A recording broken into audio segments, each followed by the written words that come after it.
Olá, meu amigo, olá, minha amiga. Aqui quem fala é Gustavo, professor Gustavo Sidney. E hoje nós vamos fazer uma aula sobre geologia e mecânica dos solos, com base num material que eu elaborei para a banca FEPESE, né, do estudo acompanhado aqui dos nossos alunos da mentoria. Tá? Eu convido você a se inscrever no nosso canal, ativar as notificações e curtir esse vídeo se você gostar. Convido também você para conhecer mais sobre a nossa plataforma Acelera GS, que foi lançada recentemente, né, onde são feitas as mentorias. Aqui tem um vídeo, aqui no canal tem um vídeo demonstrando algumas das funcionalidades, e você também pode acessar o site www.gsidneyconcursos.com.br www.gsidney.concursos.com.br. Sem mais delongas, vamos direto aqui ao que interessa. Aqui está a apostila que foi desenvolvida, né, para os alunos da mentoria. E com base nas questões recorrentes da banca, né? Em todas as questões da banca, tá? Eu desenvolvi esse material. E eu faço isso para todos os estudos acompanhados. Por exemplo, agora, para Petrobras, eu estou terminando de fazer as apostilas referente a todas as questões que a Petrobras, que a Cesgran Rio já fez sobre engenharia. Eu desenvolvo essas apostilas com os temas que foram cobrados. Então, é um material direto ao ponto, com tudo que a banca já cobrou, que mapeia exatamente como a banca cobra, né? Então, vamos lá, todas as apostilas têm esse mesmo padrão, tá? Que é material preparatório. Esse material foi cuidadosamente elaborado para preparar você para questões da banca FEPESE. A apostila está organizada em 4 principais capítulos detalhados, questões resolvidas e resumos executivos, né? Com callouts, né, coloridos para identificar rapidamente conceitos-chave, dicas de prova e alertas importantes. Vamos lá, né? Geologia, mecânica do solo, tá bom. Parte 1, geologia geral. O objetivo dessa parte aqui é dominar os conceitos fundamentais de geologia, incluindo estruturas de terra, classificação de rochas ígneas, sedimentares metamórficas e processos de intemperismo químico com foco especial em lateralização. Você será capaz de identificar tipos de rocha e entender os processos que transformam rochas em solos. Toda apostila tem o resumo, né, do objetivo da parte que você vai estudar. Para quê? Para você não ficar perdido. Você pegar, apesar que da plataforma ela já te leva diretamente ao material que você vai precisar, mas caso você baixe esse material e deixe no seu computador, você não perde tempo sabendo se essa apostila é o que você está procurando ou não. Então vamos lá. Tem um resumo, né, do capítulo 1, estrutura da Terra e ciências geológicas. Estrutura interna, né, a Terra é formada por 3 camadas principais: crosta terrestre, manto e o núcleo, né? Na crosta a composição é de rochas e minerais, né? A espessura média de 35 km, né? E de 6 km no oceano. Relevância é o objeto de estudo da geologia. Já o manto, né? O manto é uma profundidade aí entre 70 e 2.900 km. A composição de rocha sólida de magnosilicatos. E o estado é pastoso, fluido, né? Porque já está calor intenso, né? E o núcleo, né, abaixo de 2.900 km de profundidade, e a composição ferro e níquel. Só para vocês terem uma ideia, a Fossa Mariana, né, que é o ponto mais baixo do planeta Terra, né, que fica ali perto da costa do Japão, tem 11 quilômetros de profundidade. É o ponto mais baixo da Terra, né? Ou seja, apesar de ter 11 quilômetros, ainda está dentro da crosta terrestre, né? Você vê como que nosso planeta é grande, né? Então vamos. Você tem noção, o Monte Everest tem 8 quilômetros e um pouco, 8 mil metros, né? E uns quebrados lá. A Fossa Mariana tem 11 mil metros, ou seja, ainda tem mais 2 quilômetros de buraco se você colocasse o Monte Everest dentro da Fossa Mariana, né? Logicamente que a fossa mariana fica no oceano. Definição de geologia. Geologia é a ciência que estuda as camadas superficiais da crosta terrestre, particularmente sua formação, classificação e processo de transformação. Essa é a definição de geologia, tá? E a etimologia, né? A etimologia do geo, né, que significa terra, logos, conhecimento, razão, né? Grego. Então, geologia, né? Conhecimento sobre a terra. Ramos especializados da geologia: petrologia, mineralogia, geomorfologia, pedologia. É importante saber que cada um estuda que a banca costuma cobrar, o que é cada uma dessas coisas aqui, tá? Lembrando, banca FEPESE é o material desenvolvido para a banca FEPESE. Algumas outras bancas também têm esse costume. Por exemplo, Sebrasme não tem costume de cobrar isso aqui. Porém, Sesgran Rio gosta desse assunto. Outras bancas mais regionais, né, com concurso de prefeitura, ou bancas mais acadêmicas em si, igual a FEPES mesmo, ou bancas que são de universidades, costumam cobrar mais esses assuntos, tá? Mas indiferente de cobrar ou não, é bom saber tudo que tem aqui, para você depois conseguir matar questões, mesmo que não seja recorrente da banca esse assunto, mas ele te leva ao entendimento dos demais, tá? Então vamos lá. Ramos especializados da geologia, né? O que é petrologia? Né? O objeto de estudo é apenas as rochas, né? Petros, pedra. Origem, ocorrência, estrutura e história das rochas. Subdivide-se, né, em petrologia ígnea, sedimentar e metamórfica, né, que são os tipos de rocha que a gente tem. Mineralogia, minerais, componentes da rocha, estrutura cristalina, composição química e propriedades. É mais a parte da composição, né, mineralógica. Geomorfologia é o que estuda os relevos, né, topografia, ramo da geografia e não da geologia. E a nossa pedologia, isso aqui foi questão de prova recente, objeto de solo, objeto de estudo, os solos, né? Propriedades, formação, dinâmica dos solos, né? Nota, é ciência independente e não é ramo da geologia, tá? Então, é uma disciplina igual a geologia, né? Então, não tem ligação aí de coisa, de hierarquia, né? Atenção, erro comum em provas.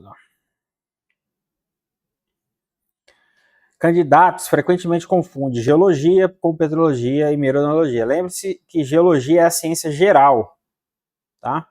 Da crosta terrestre, enquanto a petrologia estuda apenas as rochas, né? E a mineralogia estuda apenas os minerais. Banca FEPESE adora essa diferenciação.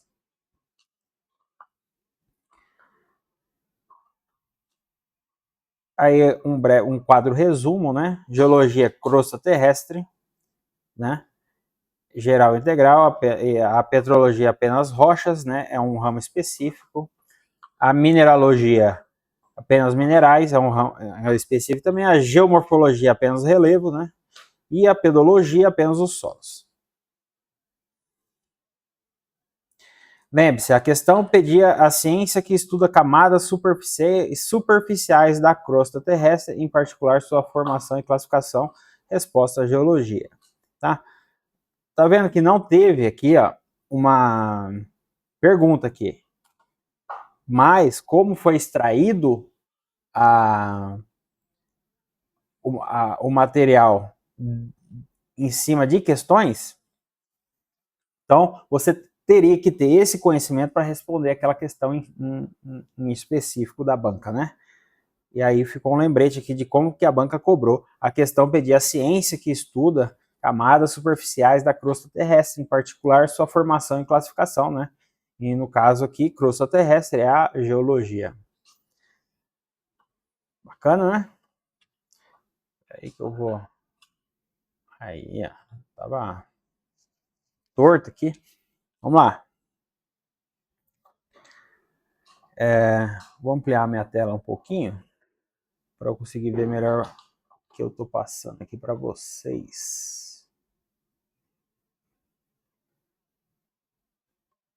Bacana, agora sim. Classificação de rochas, né? Aqui é o que mais cai, tá? Eu vou adiantando. Classificação completa de rochas quanto à origem, né? Elas podem ser ígneas, que são as magmáticas, que são a lava endurecida, né? Sedimentares e metamórficas, inclui exemplos práticos e características distintivas de cada tipo. Né? Como que a banca cobre isso aqui? Literalmente, ela dá um nome de uma rocha lá, você tem que saber qual que é ela. Então, vamos lá. Conceitos fundamentais. Uma rocha é um agregado natural, né, de minerais que formam a crosta terrestre. Processo de formação. Magma, né, que é a substância fundida. A gente está agora aqui, ó, na classificação, tá? O magma é a substância fundida, a solidificação, compactação, forma a rocha, né? Classificação quanto à origem, né? Nós temos 3 tipos principais, que são as ígneas, as sedimentares e as metamórficas, tá? Vamos ver o que cada uma é. As ígneas, né? Aqui, meu amigo, você tem que saber isso aqui de cor salteado, tá? É aqui que a banca pega você. O que acontece? Vou tomar uma água aqui.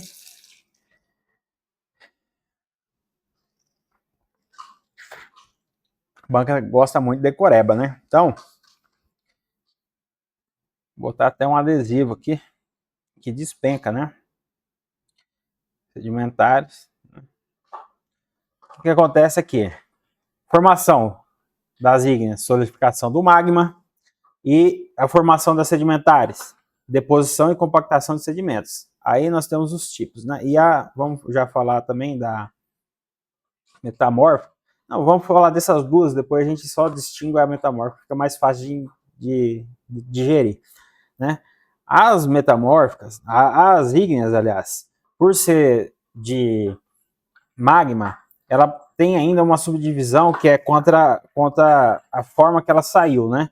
Então, ela pode ser plutônica, quando ela é intrusiva, né? A solidificação lenta em profundidade, né? Por exemplo, ele não chegou a sair na superfície, então, ela foi... Qual que é a característica? Ela está lá dentro ainda da crosta terrestre,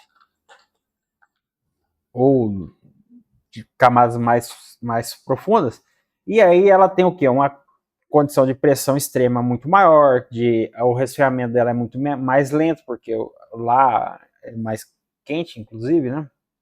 Então, solidificação lenta em profundidade. Gera quais tipos de rocha? Granito, sienito, diorito, né? Característica, cristais grandes, né? A grã grosseira, o que é? Os cristais de formação, as cadeias de cristais são maiores, né? Por exemplo, quando você quebra um granito, você olha assim, parece que tem várias outros tipos de pedra dentro, né? Mas não tem. É a mesma coisa, né? Dependendo do tipo de mineral que estava ali, que dá aquelas cores diferentes. E essas são as plutônicas ou intrusivas, lá fora, né? E as vulcânicas extrusivas? É aquela que saiu, né, na superfície. É o que a gente vê aí quando um vulcão entra em erupção, né? Em comparação com a rocha plutônica, a solidificação é rápida na superfície. Exemplo, temos aí daí o basalto, o andesito e o tufo vulcânico.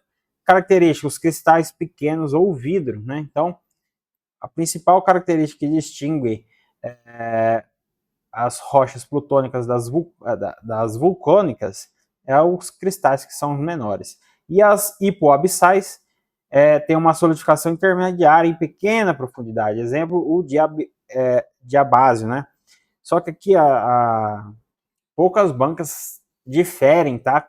Essas hipoabissais. É um conhecimento específico, tá?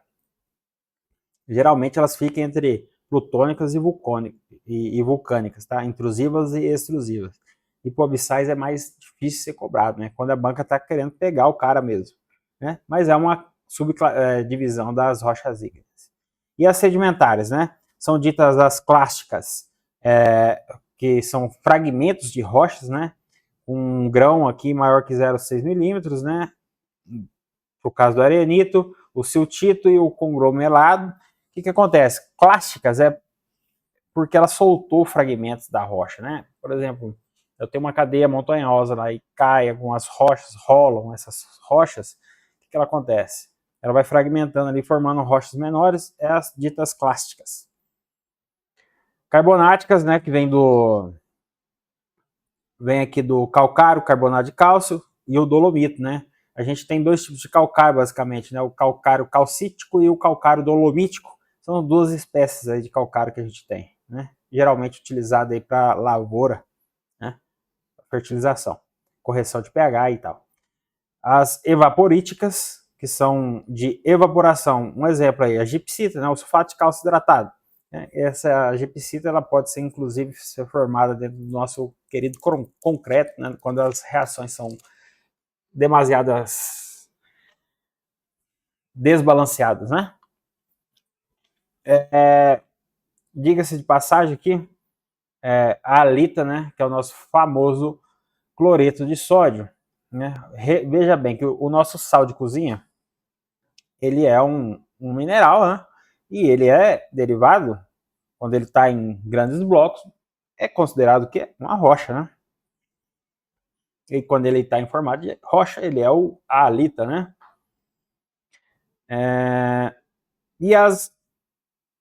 Por que é vaporítica, né? Porque o sal, por exemplo, no oceano, está ali dissolvido, né? Você pega lá o Mar Morto, por exemplo, ou o salar aqui da Bolívia e tal, formam-se os cristais de sal a partir da evaporação da água, né? Vai cada vez se concentrando mais sal, até que chega um ponto de fusão ali e começa a cadeia cristalina do sal, formando uma rocha. Organógenas, né? De matéria orgânica. Aí nós temos aí os derivados de petróleo, né? No caso, o carvão mineral de decomposição de plantas, calcários organogênicos, né? De conchas e esqueletos. Geralmente nos sítios arqueológicos, né, onde tem fósseis de dinossauro, de peixe, onde antigamente era mar, né, a gente tem aquelas crustáceos dentro da rocha e tal, é isso aqui. Conceitos chaves aqui para nós gravar. Metamórficas. As rochas metamórficas, transformação sob alta pressão, temperatura sem fusão completa. Se houver fusão completa, vira rocha ígnea. Ou seja, a metamórfica é uma variação de rocha ígnea, porém, ela não teve sua fusão completa, né? O que isso quer dizer? Ela é mais heterogênea. Então, sem fusão completa, né? Diferente da ígnea, que ela é totalmente derretida ali, fundida, reorientação, recristalização de minerais e formação de foliação em geral. Vamos lá distinguir, né? Dessa foliação são camadas, né? Formam lascas aqui, né? E a gente tem aí muito a gneiss aqui, né? Que é utilizada aí como decoração, mármore também, né? Olha a diferença, o mármore do granito, né? Granito é uma rocha ígnea, cristais grandes, densa. O mármore, ela já é uma metamórfica, ela foi formada numa temperatura um pouco inferior e então ela tem o arranjo cristalino um pouco mais frágil, vamos dizer assim. Aí, exemplos de metamórfica, né? Gneiss, xisto, filito, mármore, quartzito, corniana, né?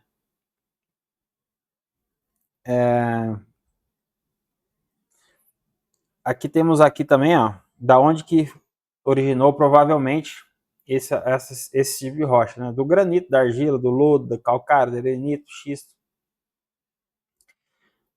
Questão, ó.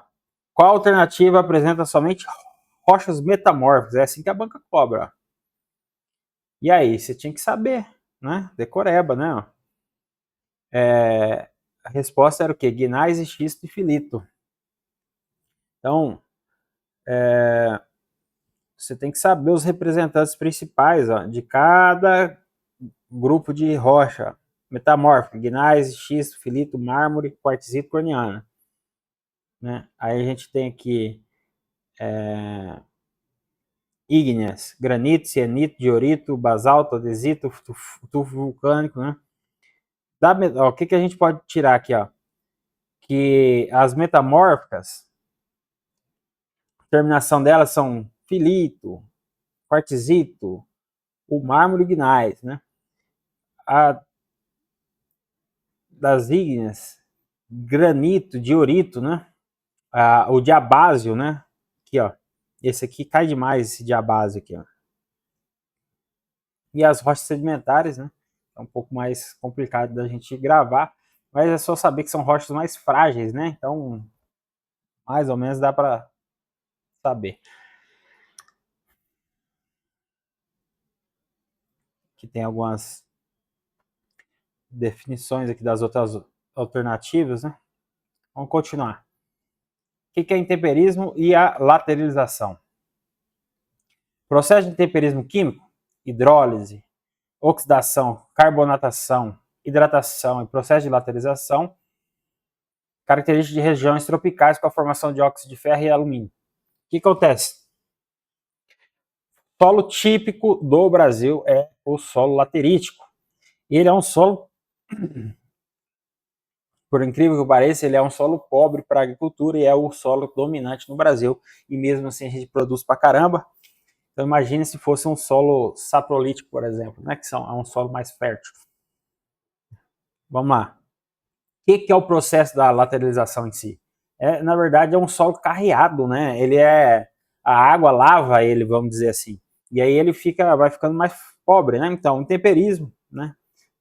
É o conjunto de processos químicos, físicos e biológicos que transformam rochas em solo. Né? Isso aqui tranquilo. Reduzindo seus componentes mineralógicos. Tipos de intemperismo, né? A gente tem daí o físico, o químico e o biológico. Tá? O que difere cada um deles, né?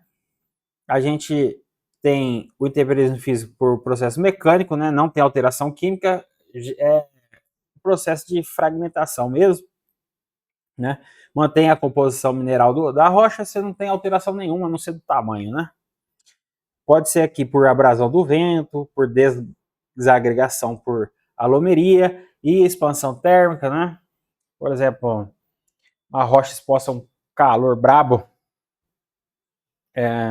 frequentemente ela tende a trincar, por exemplo, o mármore, quando exposto a temperaturas muito elevadas, ele pode rachar. O próprio sol, inclusive. Né? Então, intemperismo físico é tudo aquilo que fragmenta a rocha, mas não altera a sua característica original, né? É um processo mecânico. Já o químico não, né? O químico, pelo próprio nome, a gente tem alteração química dos materiais, né? Solubilização e reorganização cristalina e transforma a rocha em solo também, né? Como que a gente tem os processos químicos, né? Através da hidrólise, oxidação, carbonatação e hidratação, né? Hidrólise, né? Quebra pela água, né? Oxidação é a passagem de oxigênio ali pelo material que se ligam com as radicais livres, vamos dizer ali, e mudam a estrutura, né? Carbonatação, mesma coisa, carreamento de carbonatos, né?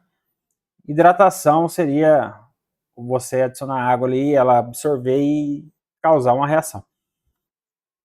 Em temperismo biológico, que tem um adendo aqui que eu vou fazer. As bancas costumam cobrar o quê? Que a água, né? A água faz um processo de intemperismo físico. Na verdade, não, né? A água é um processo de intemperismo químico, tá? Grava isso. Água, processo de intemperismo químico. Chuva, químico. Ah, mas a água bate tanto, bate até que fura.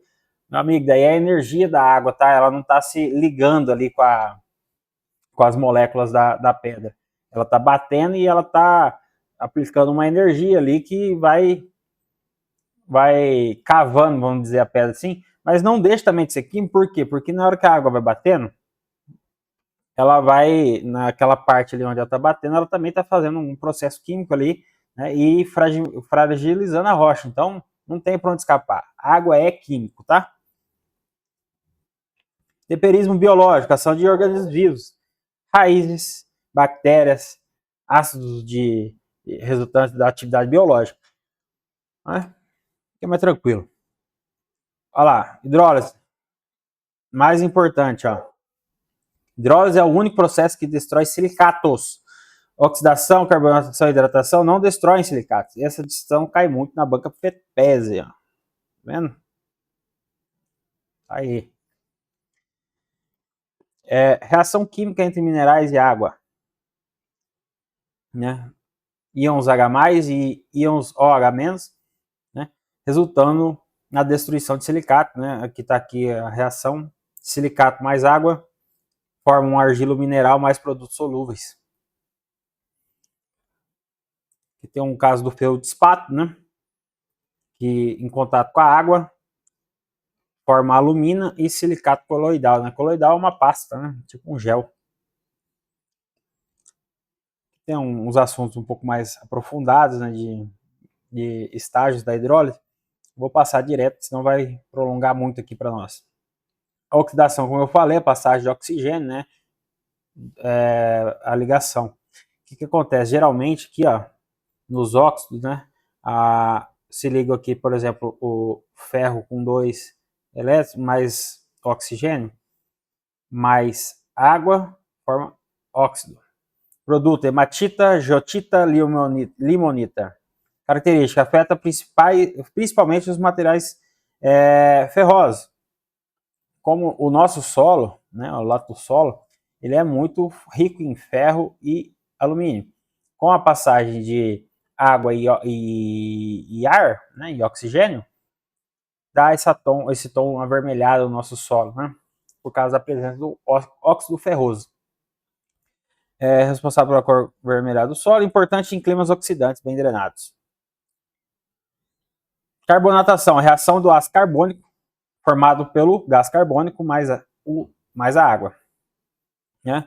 Aqui é a principal reação que a gente tem no nosso concreto, né, do ataque por carbonatos, né, formando o CaCO3. Né? Afeta principalmente calcário, dolomita não destrói silicatos, né? A água contendo o gás carbônico dissolve carbonatos, importante em regiões com calcário. E por último, a hidratação, que é a adição da água na estrutura cristalina, formando a anidrita de gesso. A anidrita ligando com a água forma o gesso. Característica: não destrói a estrutura, apenas enfraquece. É igual eu falei, né? Dá uma rearranjo ali cristalino. Lateralização. Vamos lá. Processo característico de regiões tropicais. Aqui, chave. Isso aqui cai que é um absurdo. Vou botar aqui. Despenca em prova. Tá? Despenca. O que acontece? Processo tropical, onde a sílica é removida, ou lixiviada, né, através do carregamento pela água, e o ferro e o alumínio são acumulados. Resultado: solos avermelhados, ricos em óxido de ferro. É um processo característico de regiões de clima tropical úmido e alternância de estação, chuva e seca, né? No qual ocorre a lixiviação na estação chuvosa, né? E na estação seca, oxidação. Ferro e alumínio se acumulam formando óxido hidratado, né? Origem do nome laterita, do latim later, tijolo. Entendeu? Solo do cerrado aqui, latossolo, né? Centro-oeste, aqui é a região Mato Grosso do Sul, Mato Grosso, Cerrado aqui, né, de norte de Minas e tal, tudo isso aí é tudo latossolo. Acho que 70% do solo brasileiro é de latossolo, tá? De solo laterítico. Condição necessária para que a laterização ocorra. São necessárias temperatura mínima maior que 18 graus. Aqui, ó.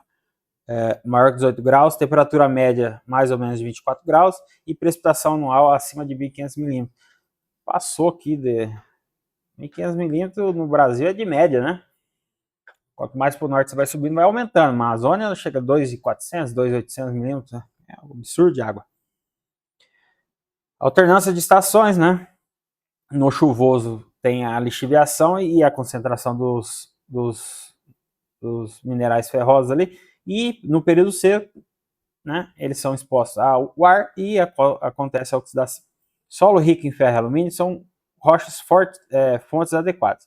Boa drenagem, né, para que essa água escoe e depois seque, né, e vegetação densa na fase inicial do processo. Mecanismo da lateralização, né, tá aqui, não vou me aprofundar nisso aqui,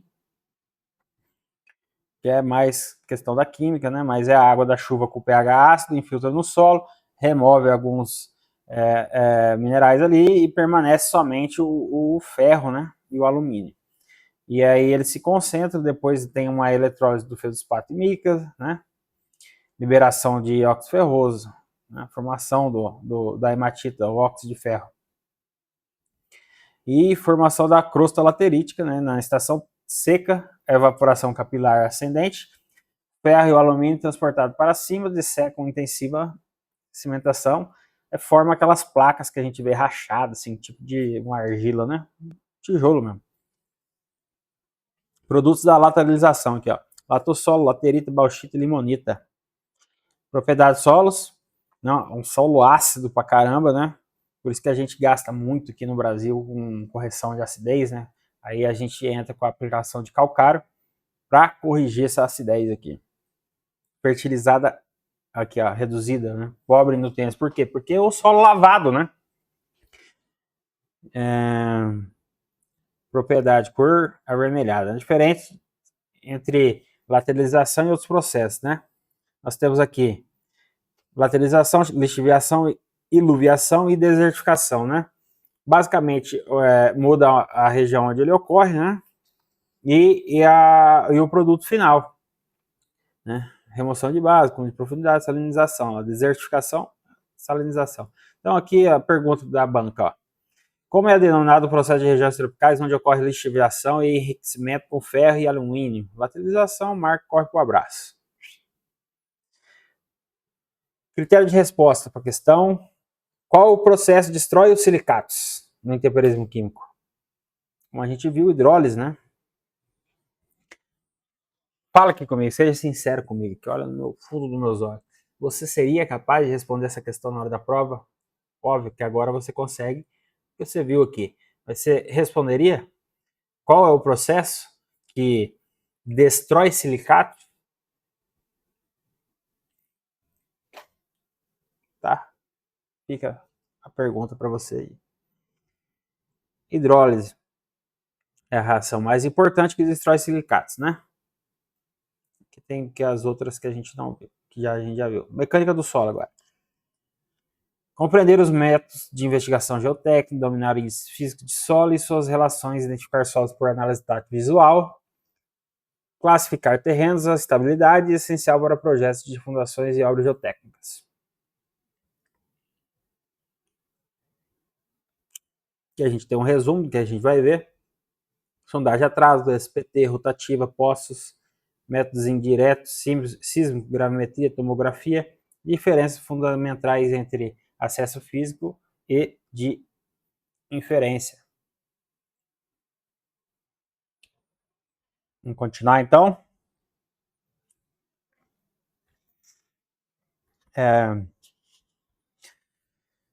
Ensaios de campo. São investigações. Isso aqui, ó. Só isso aqui já é matéria de questão de muita prova. Ele dá um ensaio, por exemplo, de resistência à penetração e fala que é um ensaio de laboratório. Como na verdade é um ensaio in situ, né? Um ensaio de campo. Vamos lá.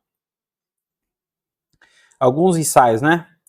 São investigações realizadas para determinar a característica, propriedade do solo, resistência à penetração, camadas de estratificação e capacidade de densidade. E os métodos, né? Primeiro, sondagem de atrado, né? Mais simples. O método direto, né?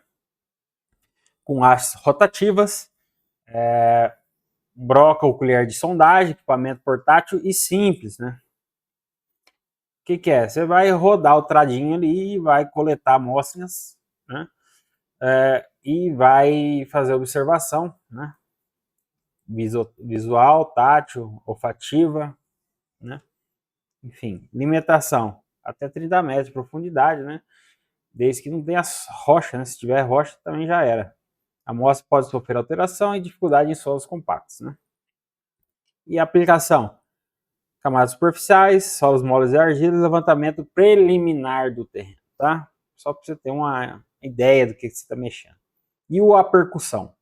É o mesmo sondagem a trato, só que agora uma máquina para você fazer isso aí, né? Nosso famoso SPT, Standard Penetration Test, ensaio de penetração padronizado, segundo a nossa NBR 6484. Eu desconheço prova de engenharia que não traga uma questão de SPT, tá? Desconheço. Nunca vi uma prova que não cobra o tal do SPT, direto ou indiretamente. Como que acontece aí? Crava-se o amortecedor padrão, né, que tem um peso de 65 kg de nosso martelo, uma queda livre de 75 centímetros. Sobre as hastes, registra-se o número de golpes para penetrar os últimos 30, né? Então, a gente tem nosso equipamento aqui, um peso, e aqui está a haste. Este peso aqui, né, vai cair de uma altura de 75 centímetros.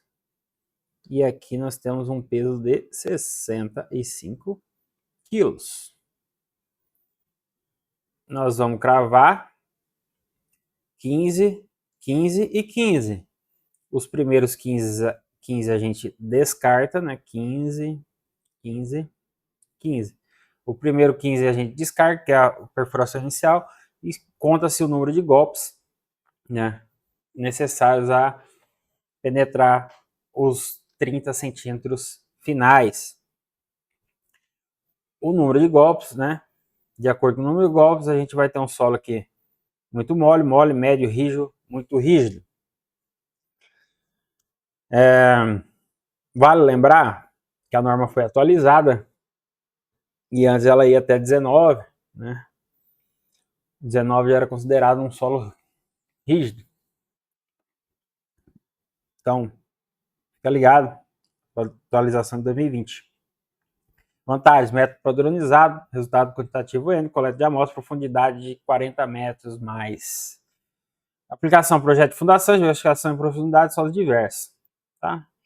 É um simples SPT aqui, que depois, na hora de fazer as questões, vem mais detalhado, né? E outra, apostilazinha enxuta aqui, é para te dar uma base para você resolver a questão, tá? Assim funciona.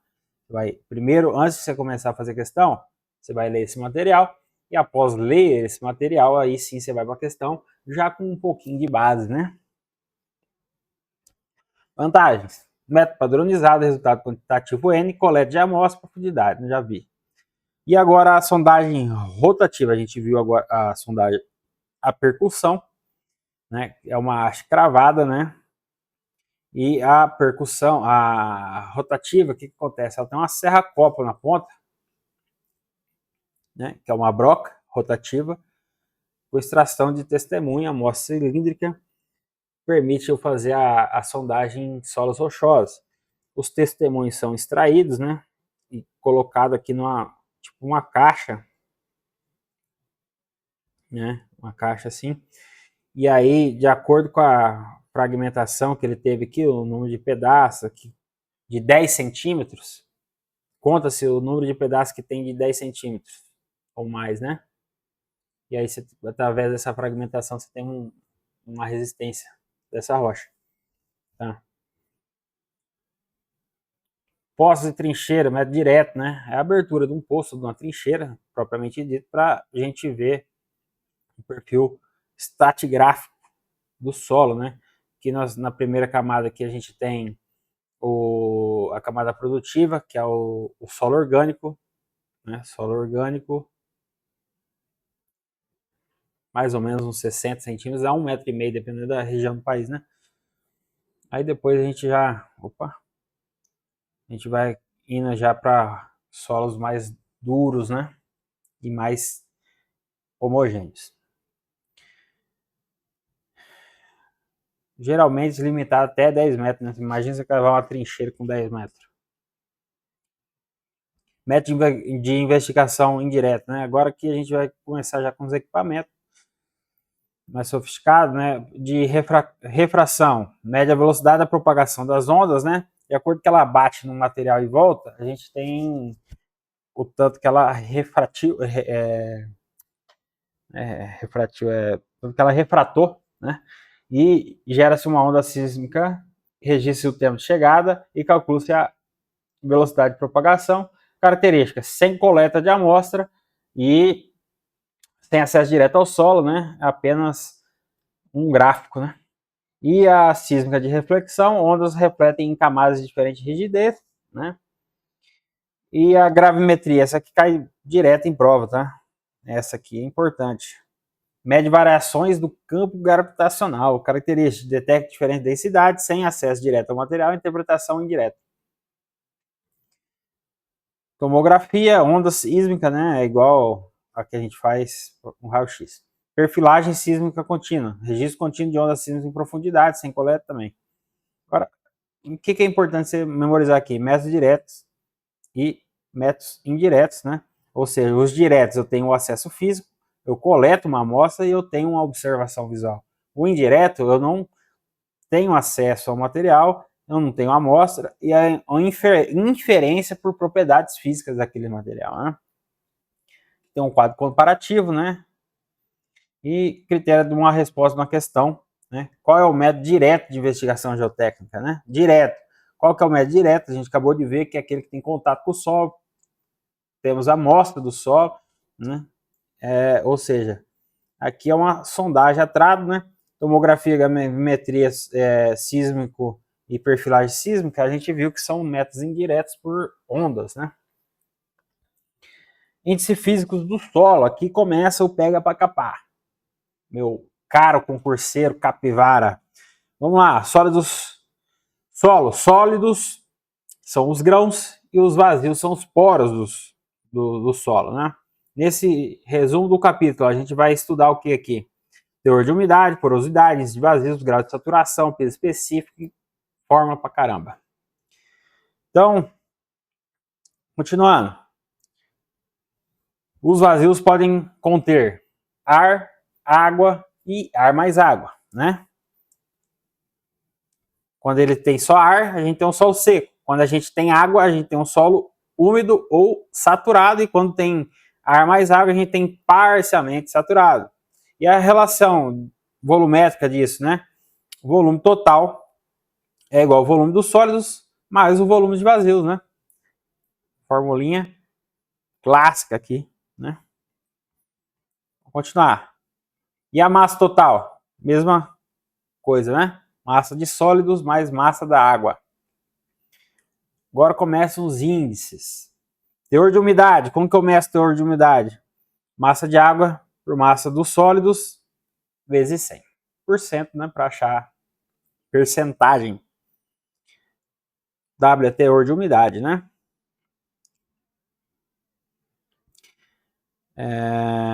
Uma interpretação possível. Um solo 0% é um solo completamente seco. Isso aqui é praticamente impossível se achar em ambiente natural, né? Um solo a 100%, massa de água é igual a massa de sólido, que é uma razão, né? 100% quer dizer que ele é igual a 1 a razão, né? E um solo maior que 100, água em excesso, solos moles, orgânicos, saturados. Afeta diretamente a resistência e a compressibilidade. Vamos lá, porosidade. Que começa onde os capivara caem, porque eles confundem o porosidade, né, com o índice de vazios. Porosidade, N, sempre é N, tá? Porosidade sempre é N. N é volume de vazios, VV, sobre volume total, tá? E qual que é o índice de vazios? Vou dar um macete para vocês aqui, que vocês não esquecem mais isso aqui agora. O índice de vazios E é igual ao quê? Volume de vazios por volume de sólidos. Tá, e qual que é a a mágica aqui, então? A mágica tá que porosidade não tem S. Olha aqui, ó. Tem S em porosidade? Não tem. Então, na fórmula aqui também não vai ter. Se ligou? E índice de vazios tem S? Índice de vazios tem S, vazios. Então, se tem S na fórmula, no nome, vai ter S na fórmula. Sacou? Meu querido, nunca mais você erra isso aqui. Tá? Vamos continuar que o resto não tem pressa. Vamos lá. Índice de vazio, porosidade, teor de umidade. Isso aqui, ó, é o trio parada dura que você tem que saber, tá? Vamos lá.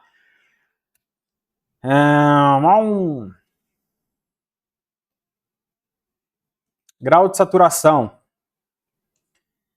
é o volume de água pelo volume de vazio. Questões frequentemente tentam te catar aqui no grau de saturação com umidade, tá? A gente viu que a umidade é o quê? Ó, termo de umidade, massa de água por massa de sólido, ó. Massa de água por massa de sólido. É massa. Teor de umidade é massa. E a saturação é o quê? Saturação é em volume. Saturação em volume, tá? Então, um solo saturado eu tenho um volume preenchido por água, tá?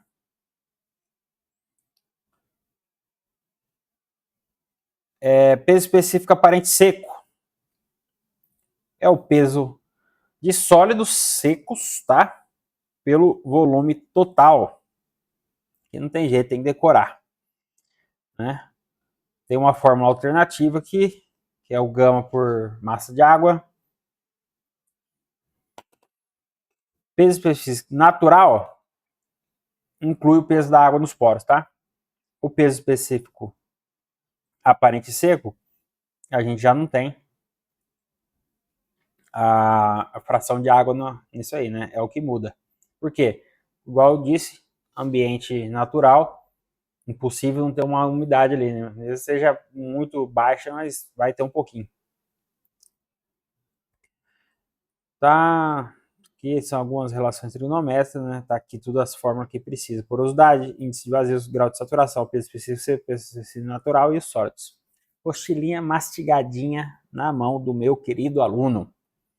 Critério de resposta de questões agora, né? Vamos lá. Qual que é a alternativa correta de índice físico, né? Aqui a questão falava índice de vazios, né? Vazios tem S, né? Ou seja, é o volume de vazios pelo volume de sólidos, né? Vazios tem S, é VS. Dito isso, é a relação entre o volume de vazios e o volume de sólido, tem S, né? E, ó, sólidos, vazios. Matou a questão. Que falava teor de umidade, porosidade, inverte, sempre inverte. Enfim, questão bem maceta aí para ver se você domina os índices. Vamos lá agora para identificação tátil visual dos solos. Técnica de identificação tátil visual de solos. Argila, quando úmida, ela é moldável, né? Você molda, faz bonequinho, faz xícara, faz castelinho, faz um monte de coisa, faz pratinho. Na sua infância, com certeza você fez alguma coisa dessas coisas, né?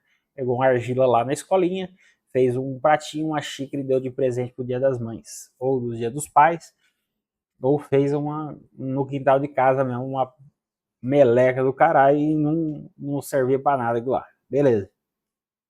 Técnica de identificação, né? Silt, ele é sedoso quando seco. A diferença da argila, do silt para areia, o silt, né, porque ele é muito fininho, quando ele tá aqui, ó, ele é tipo um talco, né, macio e tal. Já a areia é áspera, né, nunca é moldável, porque a areia não tem coesão, né? O solo não coesivo, a única coisa que ele tem entre as suas partículas é o próprio ângulo de atrito lá na nossa envoltória de Moore, né? princípios da classificação tátil-visual, né? A gente tem aqui a tátil, que são sensações, como toque, né? Que a gente consegue sentir a textura. Se é sedoso, a gente sabe que é um silt. Se é áspero, a gente sabe que é uma areia, né? Se é moldável, a gente sabe que é uma argila. Visual, né? Por cor, né? Se eu tenho um solo preto, ele é o quê? É um solo turfoso, né? Solo orgânico. Se eu tenho um solo avermelhado, a gente já parte aí para um autossolo, uma laterita, né? A gente vai prever que tem uma boa quantidade do que de silt, né? Se é um solo mais branco, a gente vai saber que é um solo arenoso. Então é assim, tá? Aí a gente tem a classificação também pelo cheiro, pelo odor, né? Por exemplo, solo turfoso, ele tem um cheiro fétido, né, de podre, porque é um material orgânico em decomposição, né?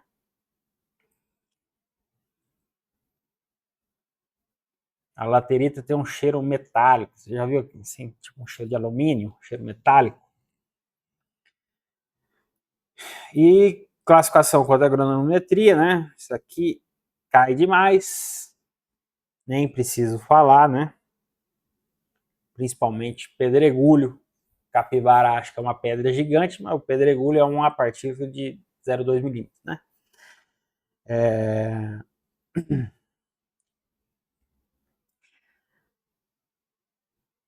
A classificação granulométrica, tá? Ela tem 3, basicamente, né?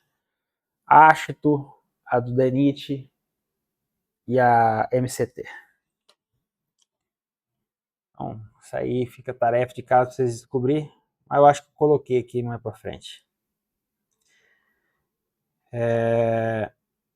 Aqui, ó, lembra disso aqui, ó, argila, né? Menor que 0,02 milímetros, é mais fino, várias vezes mais fino que um fio de cabelo. Quando úmida, molda, forma cilindro. Inclusive, índice de plasticidade, né? Molda um cilindro de argila de 10 centímetros por 3 milímetros. Rola ele até ele quebrar. Ali é o limite de plasticidade. Tá. Os mecanismos da moldabilidade é coesão, né? O silt de 0 a 2, 0,02 até 0,6, né? Sedosidade, sensação macia quando seco, toque, né? Pó fino, sem pegosidade, né? Mecanismo, partículas finas, mas pouca água, né? Sensação altrita é sedosa, né? Areia, nunca moldável e áspera, né? Vamos falar um pouquinho aqui, ó. Característica quando a areia está saturada, né? Tem um inchamento, né? Da areia. Partículas grandes, como areias, atrito entre os grãos, igual a sensação áspera, sem água suficiente para coesão. Mas teste de campo prático para identificar um solo desconhecido. Primeiro a gente observa o que? A cor e o tamanho, né? Tentar formar um cilindro com a amostra úmida, né? Se não formou, a gente já descarta que é uma argila, né? Se formou com dificuldade, a gente diz que é um silt. Se não formou, é uma areia, né? E assim por diante a gente aplica vários, vou passar direto isso aqui. Critério para a questão, uma questão, como que cobrou isso aqui? Qual a alternativa que apresenta propriedade de identificação correta de uma análise tátil visual? Aí a resposta correta é argila, moldabilidade quando úmida. Porque a moldabilidade é a propriedade característica e distintiva da argila, onde ocorre especificamente quando úmida, permite formar cilindros e bolinhos, mantém a forma, plasticidade. Né? Aí você entra lá no limite de plasticidade, que é fazer o rolinho em cima de uma placa de vidro, você faz um rolinho de 10 centímetros, vai dosando a umidade, quando aquele rolinho que você está moldando começar a quebrar, é o limite de plasticidade, ali a umidade mínima que você tem que ter para ter um solo coesivo ainda. Enfim. Aqui, ó. Aqui já foi questão de prova também. Diferença entre a moldabilidade e a coesão aparente da areia, porque a areia não tem coesão, né? É um solo não coesivo, ela tem uma coesão aparente que é por causa do atrito entre as suas partículas. Dito isso, o atrito vem do ângulo que se forma das suas arestas, né? Como se fosse vários grãozinhos cúbicos ali, que vão se enroscando um no outro por atrito, não tem coesão. Beleza? Aí a classificação de terreno quanto à estabilidade, né? Terrenos estáveis, rochosos e argilas secas, e instáveis, areias e lodos. Tem a ver o que? Com a coesão, né? Quanto maior coesão, maior estabilidade, quanto menor coesão, menor estabilidade, conceito-chave, né? Aí, rocha mais argila seca, grande coesão, né? Areia mais lodo, sem coesão, desmorona, né? Terrenos rochosos, né? Você vê, ó, dificilmente você vê essa classificação de terreno em outras bancas, né? Talvez na Cisgran Rio, né? Mas Sebrasp, FGV não cobre essas classificações aqui, né? Tá vendo como que é importante o material dedicado? Vamos lá. Categoria 1, terrenos rochosos, é o quê? Composição rocha e agregado mineral sólido. Grande coesão. Resistente à cravação de ferramentas, não desmorona facilmente, mantém a abertura vertical e definida. E muito duro e resistente e estável, né? Categoria 2, argiloso seco. Argila silt com pouca água, né? Tem uma boa coesão ainda, né? É um solo estável. E os terrenos instáveis, né? Que já inclui areia seca, úmida, lodo, né? Aí areia fofa saturada, não tem coesão nenhuma, é instável, né? Se você abrir uma valeta de 1 metro, né? Ela desmorona. Fatores que afetam coesão: tipo mineral, teor de umidade, saturação, densidade de compactação, né? Idade geológica, etc. Terrenos, como que caiu, ó? Olha só como que caiu na questão. Terrenos rochosos e argila seca são considerados terrenos estáveis ou instáveis? Terrenos rochosos com argila seca são estáveis, né? Uma boa coesão. Eu vou pular, que é aquela parte que eu falei, que é o grau de estasticidade, né? Dos deslocamentos, né? Coloquei aqui. Método de cross. Gastamento. Tá. Investigação geotécnica agora. Diferenciar os métodos diretos e indiretos de investigação. Classificação dos métodos, né? Se eu tenho um acesso físico e visual, é um método direto. Se eu não tenho esse acesso, né? Por exemplo, métodos sísmicos, né? É um método indireto. Trados, SPT, rotativa, postos exploratórios, método de refração, tal, isso que a gente já viu lá no começo. Aí, todo o material, né, a gente tem um resumo do que foi feito aqui, né? Ó, revisão final para você fazer e etc. e tal. Só para você ter noção, só para banca FEPESE, né, de apostila iguais a essa, eu fiz 19 apostilas, ó. Tá vendo aqui, ó?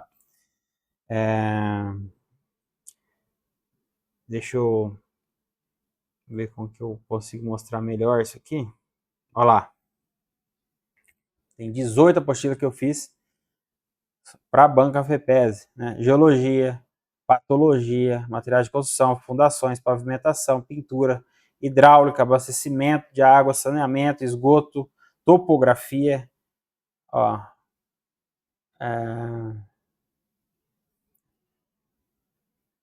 olha a apostila de topografia. Que maneira que ela ficou. Eu dei uma aula esses dias disso aqui, né? Usei ela. Ó, nivelamento geométrico. Ó, onde a gente lê, ó, nível, fez de mira aqui, ó. Tá vendo? Fundamento do nivelamento, ó, olha lá, as fórmulas, né? Exemplos, sapatas. Por exemplo, caiu na prova da Caixa Econômica, né? Qual que eram os instrumentos? E tinha no meu material aqui, ó. Sapata, régua, madeira, acessórios do nivelamento, ó. Acessórios de nivelamento, né? Foi a questão, né, que cobrava lá. O que não é um acessório de nivelamento, ó? Erro comum, confundir acessórios de estação total, prisma, bastão, bipé, com acessórios de nivelamento geométrico, mira e sapato, tá vendo? Ó, coberturas, armaduras de movimentação, material, ó, concreto, aço, viga sobre flexão, estados limites, ó, vendo? Tudo aqui, ó, pro meu grande querido aluno, saneamento, ó, olha aí. Tratamento de água, tratamento de esgoto, hidrologia, instalações, ó, vendo? Processo convencional, ó, da captação, ó, água bruta, daí vem a captação, coagulação, floculação, decantação, filtração, desinfecção, água tratada, mistura rápida, vendo? Tudo em cima da cobrança da banca, entendeu? É assim eu fiz também para Cisgran Rio, isso aqui é da FEPES, tá? Pintura, pinturas de revestimento. Se tem alguma dúvida, que um aluno meu vai ir mal na prova de perito criminal, usando esses materiais aqui.